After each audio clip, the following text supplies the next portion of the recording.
میں سب سے پہلے ہم رخ کرتے ہیں برطانیہ کا، جہاں پر جو جونیئر ڈاکٹرز ہیں ان کی ایک شدید قسم کی ہڑتال جاری تھی اور اب وہ ہڑتال ختم ہوئی ہے۔ پاکستان میں تو ہم سنتے ہیں کہ ینگ ڈاکٹرز کی ہڑتالیں ہوتی رہتی ہیں، گورنمنٹ کے ساتھ ان کی نیگوسیشنز ہوتی ہیں، پھر نیگوسیشنز کے بعد جو ہے وہ معاملہ پھر بڑھ جاتا ہے، دوبارہ سے ہڑتال شروع ہو جاتی ہے۔ بالکل ایسا ہی کچھ معاملہ ہے برطانیہ کے ینگ ڈاکٹرز کا یا جونیئر ڈاکٹرز کا۔ اب انہوں نے ہڑتال کی اور اب گورنمنٹ کے ساتھ نیگوسیشنز ہوئی ان کی، اور پھر اس کے بعد اب یہ ہڑتال جو ہے یہ ختم ہوئی ہے۔ اس کی ذرا تفصیل جانتے ہیں۔ ایم عالم صاحب ہمارے نمائندے ہمارے ساتھ موجود ہیں، یو کے سے ہمیں جوائن کر رہے ہیں۔ السلام علیکم ایم عالم صاحب، تھینک یو آپ نے پروگرام کے لیے وقت نکالا۔ سب سے پہلے میں یہ چاہوں گا کہ یہ اگر آپ ہمیں تھوڑا سا سمجھا سکیں کہ یہ جو ڈاکٹرز کی جو حالیہ ہڑتال تھی اس کی بنیادی وجوہات کیا تھیں، کیا ریزن تھی اس کی، اور دوسرا یہ کہ کس کس شہر میں یہ جو بی ایم اے ہے اس کی طرف سے ہڑتال کی گئی تھی۔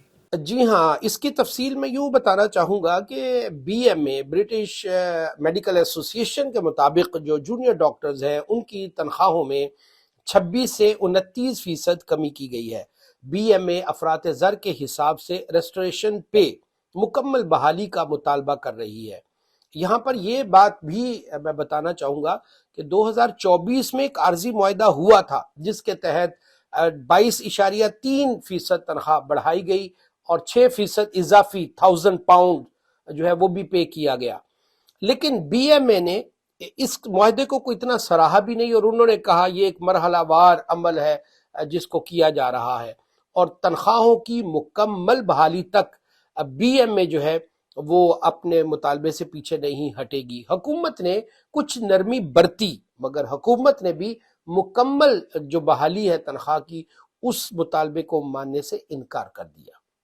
اور اب جو ہے اس ہڑتال کا کیا سٹیٹس ہے؟ کیا یہ ہڑتال مکمل طور پر ختم کر دی گئی ہے یا پھر کچھ وقت کے لیے معطل ہوئی ہے؟ جی ہاں، ڈاکٹروں نے 5 روزہ جو مکمل ہڑتال کی 25 جولائی 2025 سے لے کر 30 جولائی تک انہوں نے مکمل آپریشن بند رکھا، اور B M A British medical association نے 2026 تک مزید ہڑتالوں کا جو ہے وہ کہا ہے، اور انہوں نے اختیاری مینڈیٹ جو ہے وہ بھی حاصل کر لیا ہے، لہٰذا یہ مسئلہ ابھی حل نہیں ہوا۔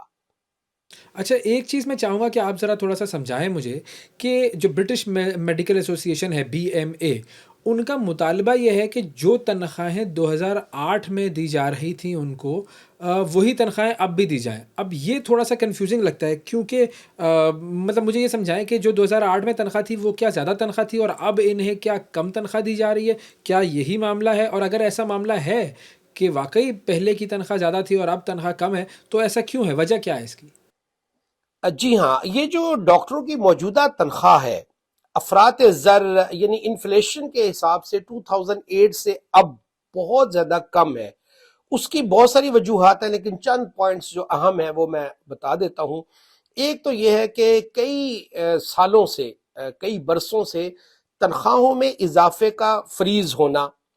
دوسرا اس میں یہ ہے کہ حکومتی سطح پر جو کفایت شاری پالیسیز ہے اس کا امپلیمنٹ ہونا، افراط زر میں مسلسل اضافہ ہونا، اور این ایچ ایس کے بجٹ پر جو دباؤ ہے اس کی بھی وجہ ہے جس کی وجہ سے تنخواہیں جو ہیں ان کو بڑھایا نہیں گیا، اور اب جو ہے یہ پریشانی جو ہے یہ بنی ہوئی ہے، اور اس کا سامنا حکومت بھی کر رہی ہے اور عوام بھی اس میں جو ہے وہ پریشان ہے، وہ بھی سفر کر رہی ہے۔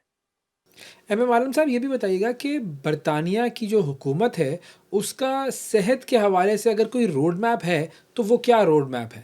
اچھا، اگر آپ یہ پوچھ رہے ہیں کہ حکومتی موقف کیا ہے، تو اس میں یہ کہوں گا کہ حکومتی موقف یہ ہے کہ پچھلے 2 سالوں میں جونیئر ڈاکٹرز جو ہیں ان کو پہلے ہی کافی اضافے کے ساتھ 22% اضافے کے ساتھ بجٹ دیا جا چکا ہے، اور مزید اضافہ جو ہے یہ تو ملکی جو خزانہ ہے اس پر بوجھ بنے گا، اور اس پہ کیٹاگوریکلی سیکریٹری ہیلتھ جو ہے انہوں نے بالکل واضح طور پر بی ایم اے کا 29% اضافے کا جو مطالبہ ہے اس کو ماننے سے انکار کر دیا۔ انہوں نے کہا ہے یہ ناقابل قبول ہے۔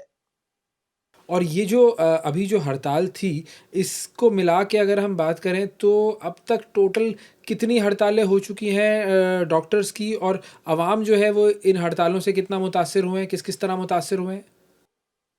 1 لاکھ 65 ہزار سے زیادہ ڈاکٹرز جو ہیں وہ اس ہڑتال سے متاثر ہیں۔ 1 لاکھ 65 ہزار سے زیادہ ڈاکٹرز جو ہیں وہ اس ہڑتال سے متاثر ہیں۔ اچھا، اب تک مکمل ہڑتالیں جو ہیں وہ 12 ہڑتالیں ہوئی ہیں.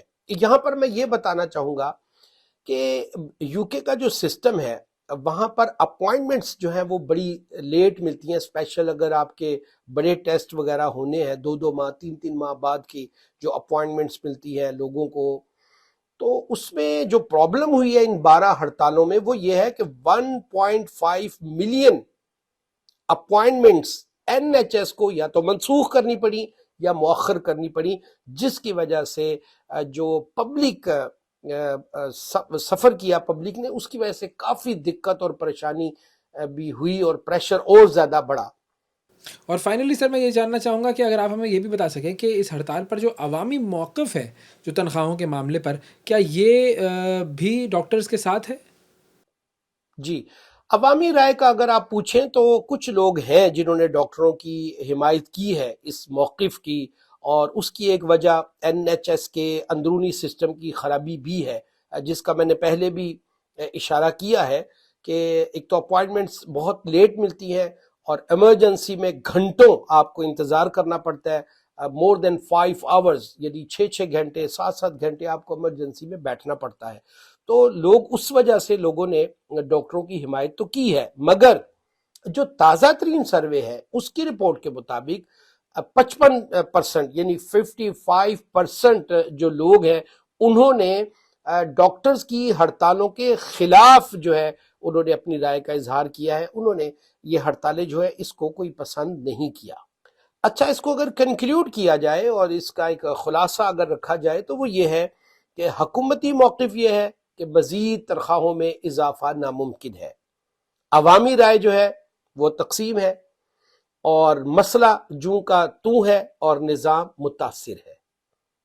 بہت شکریہ ادا کریں گے. ایم عالم صاحب ہمارے ساتھ موجود تھے اور برطانیہ میں جو ڈاکٹرز کی ہڑتال تھی اس حوالے سے بات ہو رہی تھی. آگے بڑھتے ہیں اور آپ کو لے کر جاتے ہیں اسی سیگمنٹ میں ہم گریس کی طرف. یونان میں ایک بڑا ہی عجیب سا واقعہ ہوا تھا اور یو سی برکلے جو کہ دنیا کی ایک بہت بڑی یونیورسٹی ہے اس کے ایک پروفیسر کو قتل کر دیا گیا تھا. اب اس پروفیسر کے قتل میں جو یونان کی پولیس ہے اس نے 5 لوگوں کو جو ہے وہ مرڈر کیس میں، اس یونیورسٹی پروفیسر کے مرڈر کیس میں جو ہے وہ اندر کیا ہے، اور اس پر جو ہے وہ اب ہم ذرا ڈیٹیل میں گفتگو کرنا چاہیں گے. ہمارے نمائندے موجود ہیں جی گریس سے ہمیں جوائن کر رہے ہیں. انصر اقبال بصرہ صاحب ہمارے ساتھ موجود ہیں. السلام علیکم بصرہ صاحب، بہت شکریہ آپ کا پروگرام کے لیے آپ نے وقت نکالا. سب سے پہلے میں یہ جاننا چاہوں گا کہ یہ جو پروفیسر صاحب تھے جنہیں گولی ماری گئی تھی، پرزسلمو جزورز، ان کو کب اور کہاں پر گولی مار کر ہلاک کیا گیا تھا، یہ تھوڑی سی اگر آپ ہمیں ڈیٹیلز بتا سکیں. جی وعلیکم السلام اور ویسے بہت شکریہ. جو پروفیسر جزاریو ہیں جو کہ ایتھنز میں قتل ہوئے، ان کا جو تعلق ہے وہ امریکہ کی یونیورسٹی آف کیلیفورنیا سے ہے، جہاں یہ ٹیچنگ بھی کر رہے تھے. اور ایتھنز میں یہ اپنے بچوں کو تحویل میں لینے کے لیے آئے تھے، جن کے اپنی سابقہ بیوی سے 2 ماہ سے یہ کیس چل رہا تھا.